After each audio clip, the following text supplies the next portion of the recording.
السلام عليكم ورحمة الله. نتمنى من كاع الناس اللي كيصادفوا هذا الفيديو يكونوا في صحة جيدة.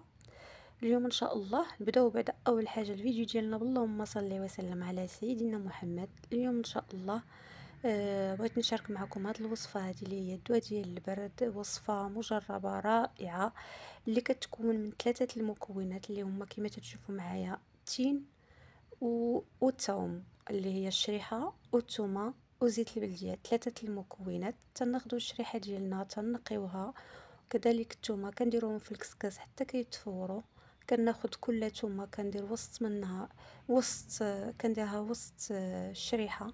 كنديرهم في قريعة اللي هي كتكون معقمة، وكنعمر عليهم بالزيت الزيتون، وكنحتفظ بهم في مكان اللي كيكون مظلم. هاد الوصفة هادي كتليق للسعال، الكحة، البرد. يعني وصفة مجربة ورائعة، نتمنى تجربوها. والسلام عليكم ورحمة الله.